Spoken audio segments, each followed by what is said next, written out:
ACN news కి స్వాగతం. పెన్షనర్ల సమస్యలను పరిష్కరిస్తానని, పెన్షనర్లకు తాను ఎల్లప్పుడూ అండగా ఉంటానని, ఈ ఎన్నికలలో టీడీపీ రూరల్ ఎమ్మెల్యే అభ్యర్థిగా పోటీ చేస్తున్నానని, పార్లమెంట్ అభ్యర్థిగా వేమిరెడ్డి ప్రభాకర్ రెడ్డి పోటీ చేస్తున్నారని, మీ అమూల్యమైన ఓటు సైకిల్ గుర్తుపై వేసి మిమ్మల్ని గెలిపించాలని కోటమిరెడ్డి శ్రీధర్ రెడ్డి తెలిపారు. శుక్రవారం సాయంత్రం నెల్లూరులోని బీవీ నగర్లో నెల్లూరు జిల్లా రాష్ట్ర ప్రభుత్వ పెన్షనర్ల సంఘం జిల్లా కార్యాలయం పెన్షన్ల సర్వసభ్య సమావేశం జరిగింది. ఈ సమావేశానికి ముఖ్య అతిథిగా కోటమిరెడ్డి శ్రీధర్ రెడ్డి హాజరయ్యారు.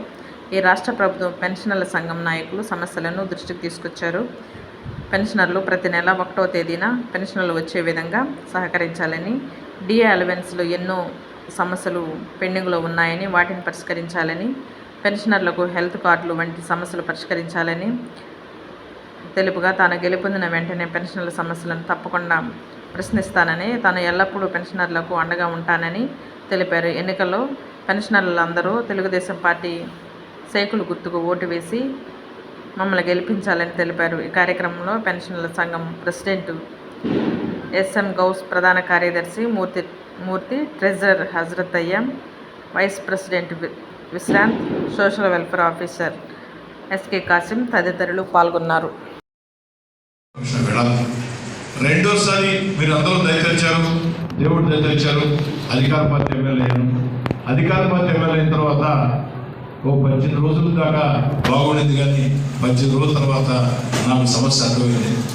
ఏమిటంటే నా దృష్టిలో ఎమ్మెల్యేలన్నా ఎంపీలన్నా తొడలు కొట్టడం, మీసాలు తిప్పటం, బస్తీ మీద సవాళ్ళు ఉండటం ఇది కాదు. రాజకీయ విమర్శ చేయొచ్చు, ప్రజా వ్యతిరేక చర్యలను ప్రశ్నించవచ్చు హోందాయకర భాషలో. ఓ ఎమ్మెల్యే అంటే అధికారం ఉన్నా లేకున్నా ప్రజలకి అభివృద్ధి కార్యక్రమాలు చేయాలా నాకు తపన. 5 ఏళ్ళు అధికారంలో లేని వేళ కూడా ఆనాడు వెంకయ్య నాయుడు గారు కేంద్రంలో ఉన్నారు.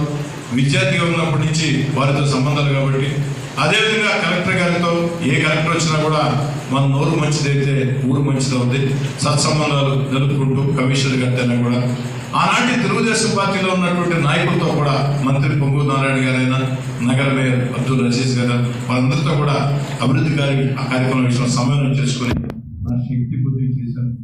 అంతేకాదు చేయలేని సమస్య ఉంటే ఆ రోజు నాకు సమాధానం చాలా తేలిగ్గా ఉంది. అమ్మ మీరు 10 అడిగారు, నేను 6, 7 చేశా, మిగతా 2, 3 అధికారం లేదు కాబట్టి చేయలేకపోతుందా, రేపు జగనన్న వస్తాడు చేస్తానమ్మా. జగనన్న వచ్చాడు, సంవత్సరం 2 ఏళ్ళు 3 ఏళ్ళు అయిపోయింది. వాళ్ళు అడిగి ఆడటం స్టార్ట్ చేశారు. అన్న జగనన్న కూడా వచ్చేసాడు, 3 ఏళ్ళు అయిపోయింది, ఎలక్షన్ కూడా వస్తున్నాయి. ఏంది ప్రధానంగా అభివృద్ధి కార్యక్రమం విషయం ఎందుకని చెప్తున్నానంటే, ఆ రోజు చంద్రబాబు గారు ముఖ్యమంత్రిగా ఉన్నప్పుడు, నారాయణ గారు మంత్రిగా ఉన్నప్పుడు ఆంధ్ర రాష్ట్రంలో అతి తక్కువ నగరాలకు ఉన్న అవకాశాన్ని నారాయణ గారు నెల్లూరు తీసుకున్నారు.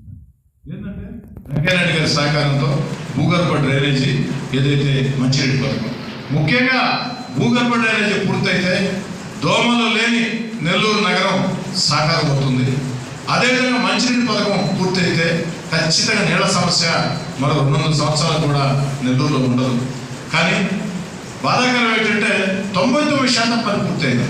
అటు భూగర్భ డ్రైనేజ్ అయినా, ఇంటి మంచినీటి పథకమైనా 99% పూర్తయింది. ఎలక్షన్లు వచ్చాయి. ఎలక్షన్లు వచ్చిన తర్వాత పథకాలు మొదలుపెట్టింది. నేను చెప్పాను జగన్ గారికి, అన్నా ఇది 1% జస్ట్ కంప్లీట్ కావాల్సింది, కాంట్రాక్టర్కి 30 కోట్లు క్యాష్ ఇస్తే పని అయిపోతుంది.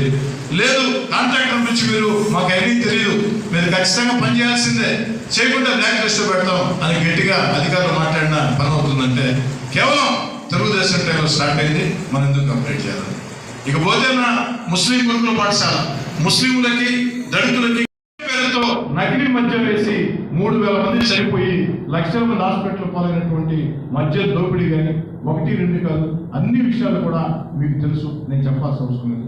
నేను స్థానిక శాసనసభ్యుడిగా ఒక్క మాట అయితే, ఇసుక దగ్గర నుంచి ఒకటి కాదు ప్రతి ఒక్కటి, స్థానిక శాసనసభ్యుడిగా ఒక్క మాట అయితే చెప్తా, ఖచ్చితంగా నెల్లూరు నగర రూరల్ నా అదృష్టం నారాయణ గారు నెల్లూరు సిటీలో పోటీ చేయడం. తెలుగుదేశం పార్టీలో వాళ్ళ స్థాయి చాలా పెద్దది, బాబు గారితో తర్వాత స్థాయిలో ఉంటారు. వారు ఇటీవల తెలుగుదేశం పార్టీ మంత్రిగా ఉంటారు. నాకు 10 కాలాల పాటు అభివృద్ధి కార్యక్రమాలు చేయాలా, ప్రభుత్వాలంటే అభివృద్ధి కార్యక్రమాలు, సంక్షేమ కార్యక్రమాలు, మన బిడ్డలకు ఉద్యోగాలు అన్నీ కూడా జరగాల అని నమ్మేవాడిని.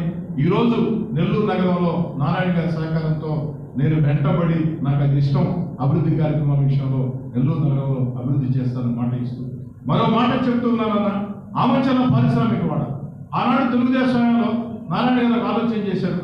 డోర్ల వాళ్ళకి ఎక్కడ అవకాశాలు లేవు. ఆమంచంలో 500 ఎకరాల ల్యాండ్ 57 కోట్లు ఖర్చు పెట్టి సేకరించారు.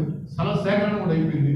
ప్రభుత్వం మారింది, అది పెండింగ్ లో పడింది. నేను అడిగాను జగన్ గారిని, 8 నుంచి 10 వేల మంది ఉద్యోగాలు వస్తాయన్నా, మీరు ప్రారంభించినట్టు అవుతుందని తెలుగుదేశం స్టార్ట్ చేశారు. మనం కంప్లీట్ ఒక అన్నా క్యాంటీన్ దగ్గర నుంచి ప్రతి దగ్గర పక్కన ఉండే తమిళనాడు రాష్ట్రంలో జయలలిత పేరుతో అమ్మ క్యాంటీన్ పెడితే ప్రభుత్వం మారినా ఆ తల్లి పేరుతోనే ఆ అన్నా క్యాంటీన్ అమ్మ క్యాంటీన్ నడిపిస్తున్నారు. ఇక్కడ అన్నా క్యాంటీన్లు మొత్తం వాళ్ళు స్టార్ట్ చేశారు. మన ఆపాద పరిస్థితి. కాబట్టి ఇవన్నీ కూడా మీకు తెలిసిన విషయాలే. మీకు ఒక్క మాట చెప్పదలుచుకున్నా, పెన్షన్ల విషయంలో, విశ్రాంత ఉద్యోగుల విషయంలో ఓ ఎమ్మెల్యేని కాకుండా మీ కుటుంబ సభ్యుడిగా ఎప్పుడు కూడా కోటమిరెడ్డి శ్రీధర్రెడ్డి మీతో ఉంటాడు.